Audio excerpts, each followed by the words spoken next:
Habari za asubuhi na makaribisho mazuri ya Kikristo kwa kanisa la Kahawa West Baptist.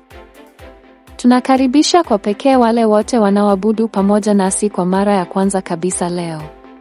Okoa kwa fadhili dakika chache mara tu baada ya ibada ili tukutane katika chumba cha wageni karibu na ofisi ya kanisa ili tukupokee kwa uchangamfu na kukusaidia kuunganishwa na familia yetu ya kanisa. Wanachama wote wanakumbushwa juu ya mkutano wa kila wiki wa maombi ya Jumanne, unaofanyika hapa katika patakatifu pa Kahawa West Baptist kuanzia saa 12 jioni hadi saa 1 kasorobo jioni. Tuendelee kukusanyika kwa uaminifu tunapomtafuta Bwana pamoja katika sala. Leo, Jumapili tarehe 8 Machi 2026, agizo la ushirika mtakatifu litaadhimishwa katika ibada zetu zote. Washiriki wote wa ushirika wanaalikwa kushiriki kwa maombi tunapokumbuka dhabihu ya Bwana wetu na Mwokozi Yesu Kristo. Timu ya ibada ya Kahawa West Baptist inawaalika washiriki wote wa kanisa kwenye ibada maalum ya jioni ya nyimbo itakayofanyika Ijumaa Kuu, tarehe 3 Aprili, kuanzia saa 11 jioni hadi saa 2 jioni. Tunahimiza kila mtu kupanga kuhudhuria wakati huu maalum wa ibada kupitia nyimbo na tafakari ya kiroho.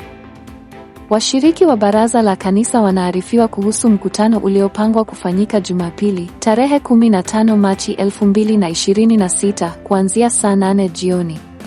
Mkutano huo utafanyika katika ukumbi wa Deacon Anthony Mwangi Complex.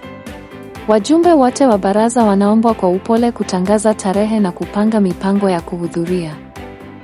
Bodi ya usimamizi ya shule ya KBA inataka kuwashukuru kwa dhati wale wote walioheshimu mwaliko huo na kuhudhuria siku ya mwaka ya kutoa tuzo kwa shule ya KBA Kahawa West, iliyofanyika jana, tarehe 7 Machi 2026. Pia umealikwa kuhudhuria siku ya utoaji tuzo ya mwaka kwa shule ya KBA Maziwa, ambayo itafanyika Jumamosi, Machi 21, kuanzia saa 2 asubuhi hadi saa 7:30 jioni katika uwanja wa kampasi ya Maziwa. Nyote mnakaribishwa.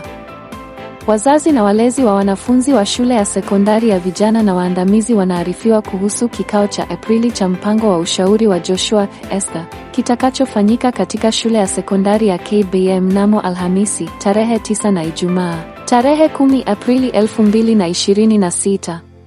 Mpango huo uko wazi kwa wanafunzi wote bila kujali shule wanayosoma au ushirika wao wa kanisa. Mandhari ya programu ni kuwashauri na kuwatayarisha na kuwaweka kwa ukuu. Kutoka idara ya ukarimu. Wale wanaohisi kuongozwa kuhudumu katika wizara ya ukarimu wanaalikwa kujiandikisha katika ofisi ya Kahawa West Baptist mara baada ya ibada. Kutoka idara ya wanawake. Kwanza, tunatoa shukrani zetu kwa wanawake wote waliohudhuria kikao cha maombi na kufunga jana katika kituo cha maombi cha Kirima kando ya barabara ya Kiambu. Tulikuwa na wakati wa baraka na utukufu mbele ya Bwana. Pili, Kahawa West Baptist Ladies Fellowship itakuwa mwenyeji wa makanisa 11 ya Nairobi North Association tarehe 29 Machi, mara baada ya ibada ya Kiswahili. Mavazi ya siku hiyo itakuwa nyeusi na nyekundu. Tunapohitimisha matangazo, tunakutakia wakati uliobarikiwa wa ibada. Asante na uwe na Jumapili iliyobarikiwa.